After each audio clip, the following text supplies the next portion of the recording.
السريانية لغة سامية من أقدم اللغات حول العالم. سكن ناطقها عبر التاريخ عدة بلدان أبرزها بلدان الشرق الأوسط، لكن الخلاف بين المؤرخين حول هذه اللغة قديم وقائم للآن، بين من يعتبرها لغة قائمة بذاتها ومن يعتبرها إحدى لهجات اللغة العربية القديمة أو مشتقة منها مثل الآرامية والبابلية.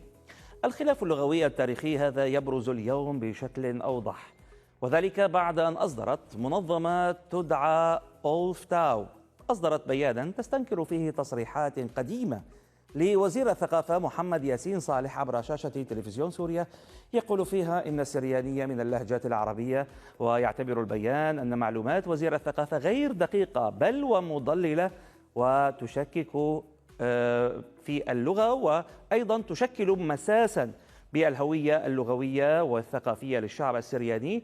ويضيف البيان أن تصريحات وزير الثقافة لا يمكن اعتبارها مجرد زلة لسان، بل تعبر عن نهج خطير في تهميش التنوع الثقافي السوري على حد تعبيره. وبناء عليه يطالب البيان إصدار اعتذار علني من وزير الثقافة وتصحيح المعلومات التي وردت على لسانه. وتحمل الجهات الإعلامية المسؤولية في تصويب الرواية الثقافية والتاريخية وتفادي نشر معلومات غير دقيقة، وأيضا يطالب بالاعتراف الرسمي باللغة السريانية كلغة وطنية وثقافة تاريخية ودمجها في المؤسسات التعليمية الثقافية وضمان احترام التعدد الثقافي واللغوي والديني في سوريا.